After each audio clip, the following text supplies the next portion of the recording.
results. His ability to combine the gift of left and right brain abilities for healing have inspired his students for many years. Tom's joyful approach opens the hearts of all who work for him. Tom's education includes a BS from the University of Buffalo. He has also studied psychology and religion at Harvard Divinity School. He has traveled extensively for over 37 years, teaching and healing throughout the United States and Canada. May I present to you Tom Cratsley.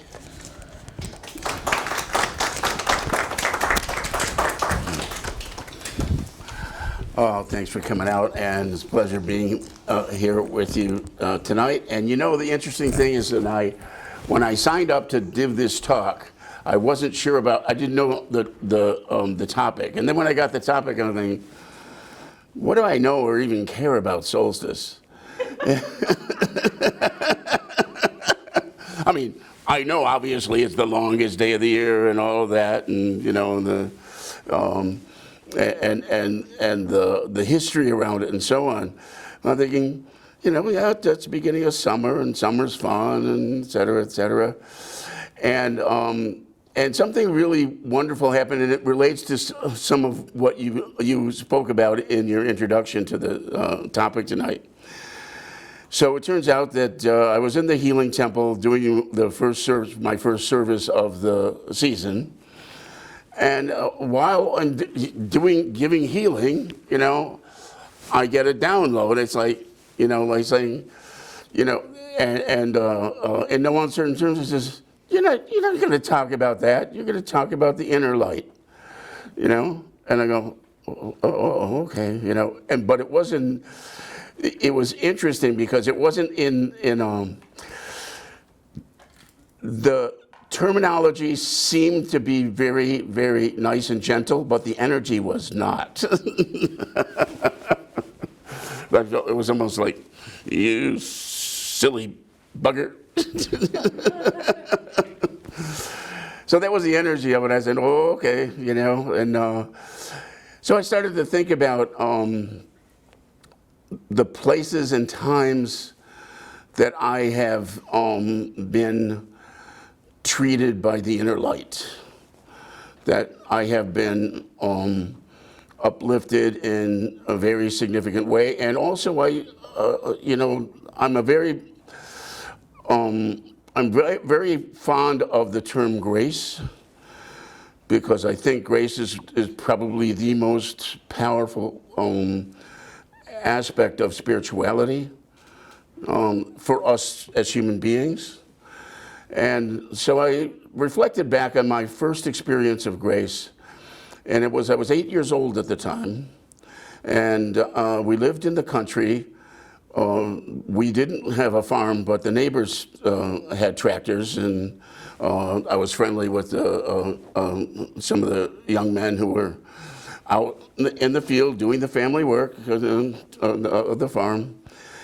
And I remember on one occasion, I'm on the back of the tractor with my friend, one of the Colton boys, and we're pulling a load of hay, semi-loaded, not totally full. And so as he's driving, I think, oh, you know, I just sort of nodded to him and says, I'm going to go back. The tractor's still in motion. I'm going to go back and get on the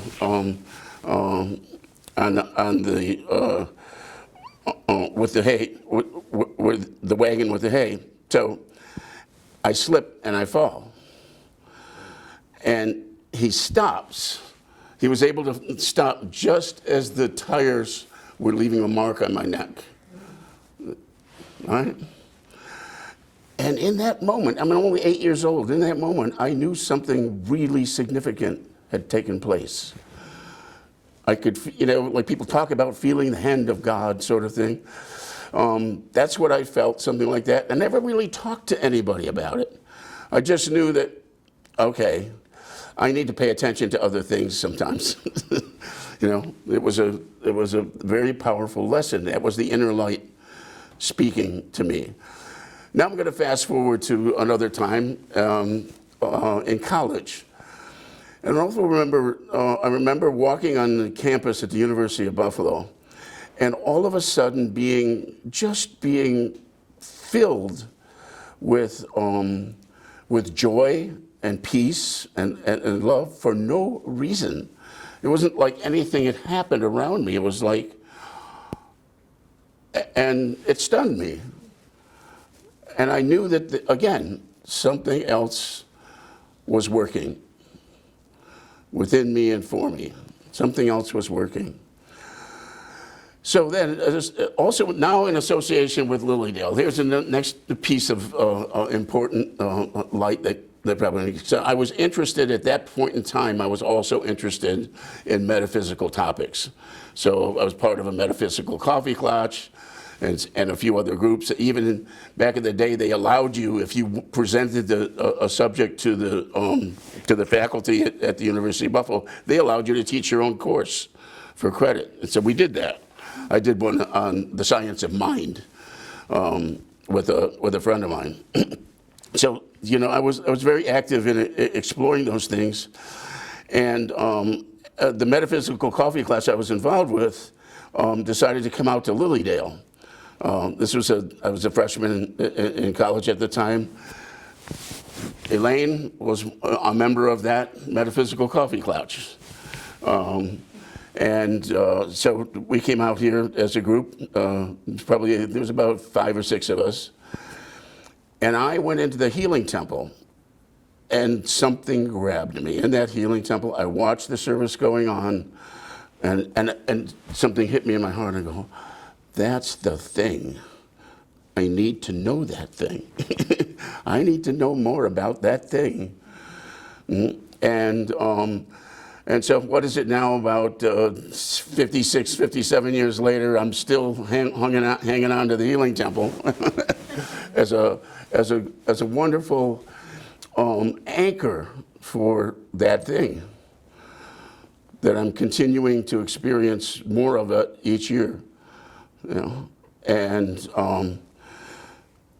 so the other part of that too is the people that it brings into your life. If you're responding to the light, Elaine, Reverend Wendley, my friend here, Mark, and others in my life. You know, the names and probably too numerous to go over. I don't want to do that, but.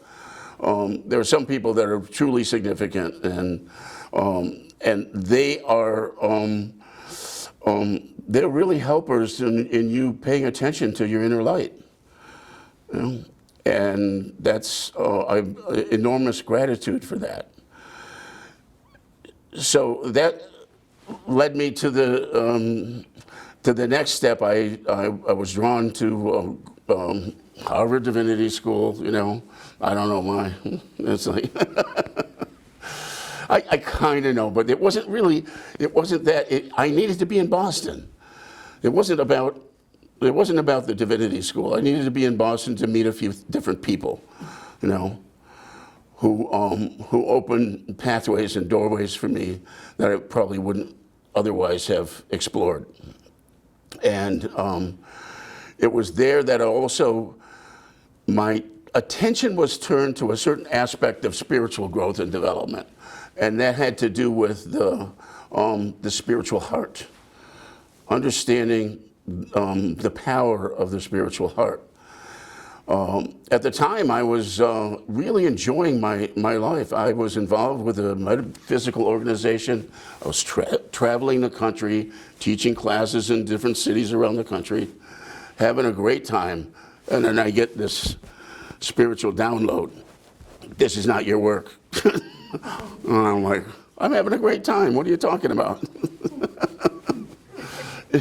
No, your work is about the heart. And they go, well, okay, well, I don't know where to start with that. So I did stop because I know, by that time I had come to know that when I got inspiration like that, it was pretty meaningful, and I needed to pay attention to it. So I started to explore a heart energy and doing meditations and so on.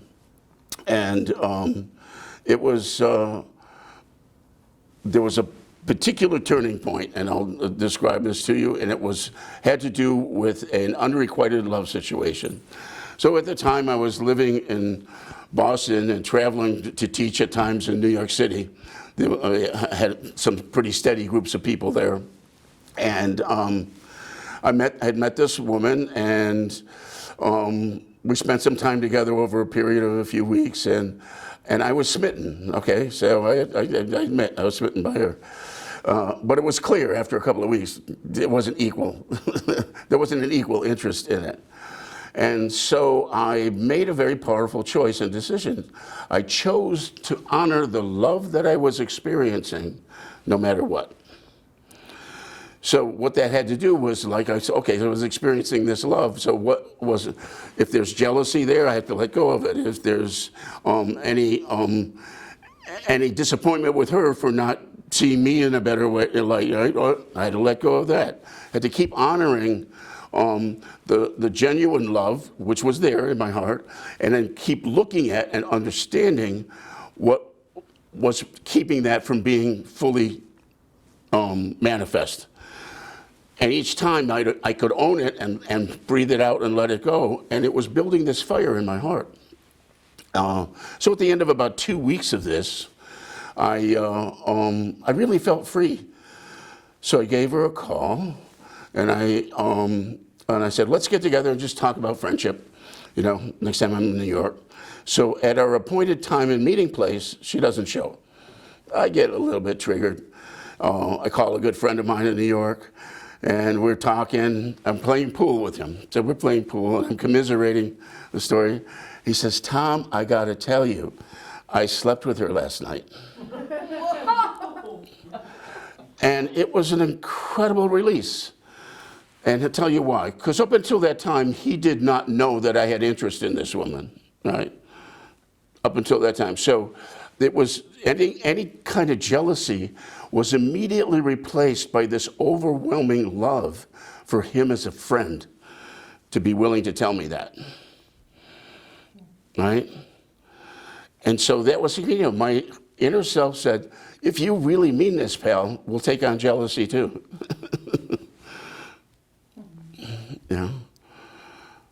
And it was a freedom that I've never, I certainly had never felt before, and it certainly paved the way for me to have the relationship I have with my wife, and there's no two ways about that. And the subsequent joy associated with all of that. So it was a powerful, powerful experience. Another way of that inner light, reaching. And there's two things that have to happen too. It's like I believe the inner light is always reaching, but we have to also reach. We have to also reach. It's coming together in two ways. And I believe right now in the world, this is a very important phenomenon. And more people are reaching. More people are dazed and confused by the chaos and craziness. And what's left but to reach, right? And so we're reaching, and this is the point where we have this opportunity for the meek to inherit. Because we reach out of meekness. We don't reach out of self-aggrandizement. Right? Which is the main problem in the world today. Right? We reach out of meekness. And so there's numerous other things. The reason I'm sharing some of these stories with you, because I know that you can reflect on how that you've been hit in similar ways, in similar fashions. And then by honoring this, we know that this is there's something building and growing that we can all both praise and be open to the increasing unfoldment of the process. Another example, I was in, it was a spring of one year in the Dale, and I remember walking down the path to this stump, and I was thinking, wow, there's about the end of May, I think it was. And I was feeling the intensity of the life essence of nature in the forest. I was thinking, and it was such a gift. I could just feel it nourishing me in ways that I hadn't allowed it to nourish me before. And I'm thinking, look, how can this be? The way we're treating as a species, the way we're treating nature, and it's giving back even more. And then the words that I heard, and I felt it coming from the heart of Mother Earth. I'll keep giving till you wake up. Or you destroy yourselves and we'll start over again. Wow. And that really hit me. You know, I sometimes need to be hit hard, you know, to really wake up to the truth. So, and so, you know, there are many others. There's one more, and it also has to do with it's a Lilydale story about the birth of our daughter. We did a lot of conscious exercises and so on. You know, Ellie did hypnosis for birthing. We did meditations together. We would talk to her in the womb every day. We knew it was going to be a girl. And we would take walks back to this stump. But our daughter still decides to come early, right? Just like 2 months early, right? And there were no facilities out this far for her. With Ellie being 2 months early, she had to be sent to Children's Hospital in Buffalo. It was on a Sunday, and I was calling every day and traveling back and forth every day. On the Thursday, Thursday morning, I can never forget this.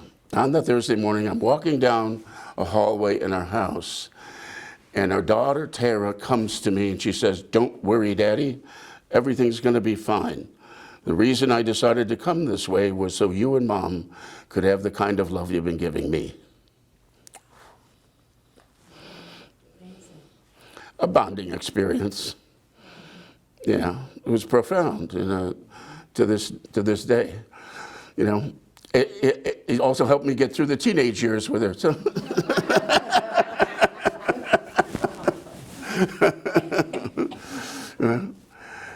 so I want to.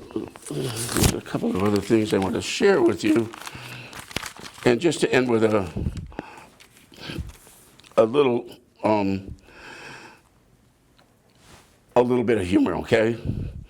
I looked up some things to them. Here's listen. I stayed up all night wondering where the sun went. Then it dawned on me. I used to be addicted to soap. I'm clean now. I know there's a lot of jokes about retired people, but none of them work.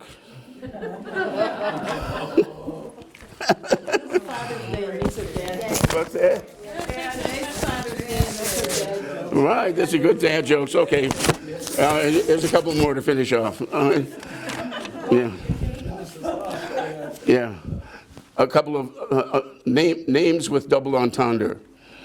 Paige Turner, Justin Case, Chris P. Bacon, Robin Banks, Ella Vater,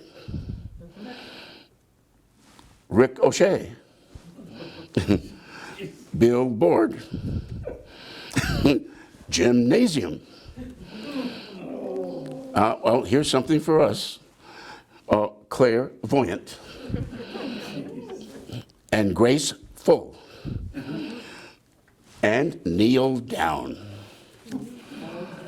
Thank you for your kind attention. Thank you.